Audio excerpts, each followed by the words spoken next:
नमस्कार, मैं हूं कुमार अभिषेक और कुमार अभिषेक की खबर में आप सभी का स्वागत है। सबसे पहले आप सभी को करवा चौथ की ढेर सारी बधाइयाँ, क्योंकि आज करवा चौथ का व्रत मनाया जा रहा है पूरे देश में और हर पत्नी अपने पति के लिए लंबी आयु के लिए ये व्रत रखती है। बहुत ही इसका महत्व है इस व्रत का। इस व्रत की बहुत सारी प्रोसेस है, कैसे वो व्रत रखती है, कैसे पति पानी पिलाती है, चलनी से चांद को देखने के बाद आपने कई सारे फिल्मों में भी देखा होगा। तो आज पूरा देश करवा चौथ का व्रत मना रहा है और हर पत्नी अपने पति की दीर्घायु की कामना कर रही है। तो चलिए पर्व के मैदान से बाहर आकर हम जो आते हैं क्रिकेट के मैदान पर। जैसा कि आपको मालूम था कि बैंगलोर में क्रिकेट टेस्ट मैच चल रहा था भारत और न्यूजीलैंड के बीच, लेकिन अंततः रिजल्ट क्या हुआ? भारत ये मैच 8 विकेट से हार गया न्यूजीलैंड से। और यह 1988 के बाद ऐसा पहला मौका था जब भारत न्यूजीलैंड से अपनी जमीन पर हारा है। तो लगभग 36 साल बाद न्यूजीलैंड की किसी क्रिकेट टीम ने भारत को किसी टेस्ट मैच में हराया है। तो ये अपने आप में एक बड़ा रिकॉर्ड है। जहाँ तक इस मैच की बात करें, जैसा कि आपको मालूम है कि भारत ने टॉस जीतकर, जैसा कि मौसम था पहले दिन का खेल बारिश की वजह से नहीं हो पाया और दूसरे दिन जब टॉस हुआ तो मॉइस्चर था, नमी थी पिच पर भी और आसमान में बादल भी थे, लेकिन भारत ने फिर भी बल्लेबाजी का फैसला किया। हालांकि रोहित शर्मा ने दूसरे दिन मैच के दूसरे दिन अपनी गलती को स्वीकार किया कि पिच पड़ने में उनको कहीं ना कहीं गलती हुई है। तो एक तो ये हार का कारण रहा।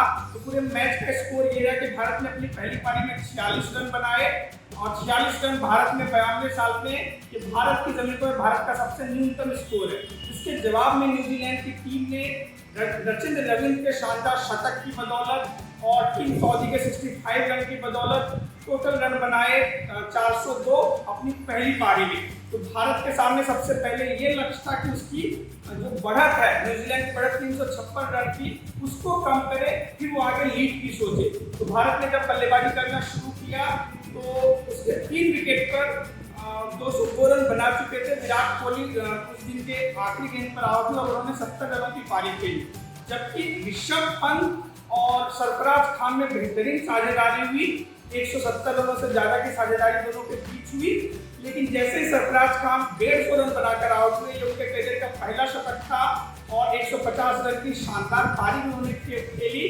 पहले भारत को उबारा न्यूजीलैंड के स्कोर से, बाद में भारतीय क्रिकेट टीम ने लीड भी ली, लेकिन सरफराज खान के आउट होने के बाद भारत का विकेट लगभग 50 से 60 रनों के भीतर भारत के 7 विकेट गिर गए।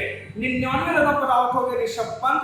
शतक से एक मात्र रन से वो चूक गए। अगर ये शतक वो बना लेते तो महेंद्र सिंह धोनी की बराबरी कर लेते भारतीय विकेट कीपर के सबसे ज्यादा शतकों की। तो एक तो गलती वहां पे रही कि भारत के बाद के बल्लेबाज नहीं संभाल पाए। केएल राहुल नहीं चले, रविंद्र जडेजा नहीं चले, रविचंद्रन अश्विन नहीं चले और भारत के कुछ लगे बल्लेबाजों ने भी कोई खास कमाल नहीं दिखाया और इस तरह से भारत की पूरी टीम सिर्फ 462 रन बना पाई। यानी कि न्यूजीलैंड को टारगेट मिला सिर्फ 106 रनों का, उसको सेकेंड इनिंग में। जैसे कि मौसम खराब था तो कल बारिश हो गई, मैच शुरू हुआ, न्यूजीलैंड ने बल्लेबाजी करनी शुरू की, लेकिन पहले ही ओवर में बारिश शुरू हो गई, जिसके बाद खेल को रोक देना पड़ा।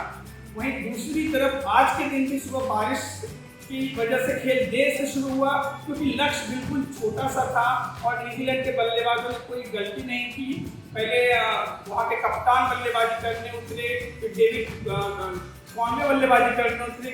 कॉनवे ने बहुत अच्छी पारी खेलने की कोशिश की, लेकिन वो सफल नहीं हुए।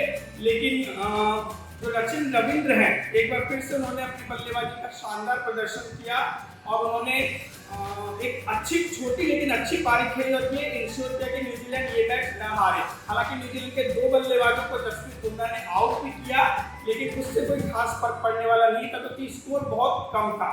तो अब देखना होगा कि आने वाले 2 टेस्ट मैचों में भारत किस तरह से वापसी करती है और सीरीज की हार से बच पाती है या नहीं।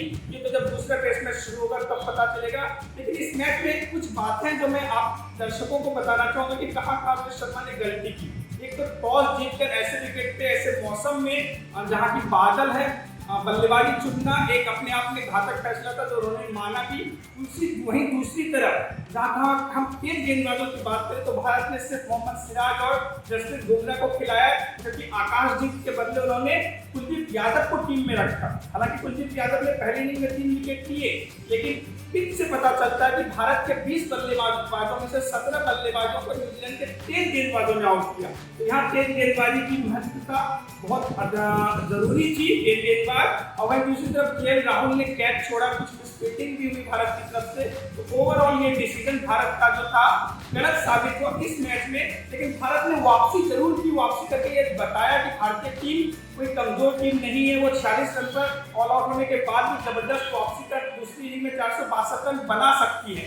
तो भारत को हार भले नहीं, लेकिन भारत के जज्बे को हम सबको सैल्यूट देना चाहिए।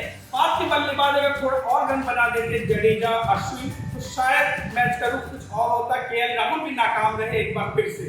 तो हर खबर पर रहेगी हमारी नजर। आप बने रहिए कुमार अभिषेक की खबर के साथ। नमस्कार, गुड नाइट, शब बखैर।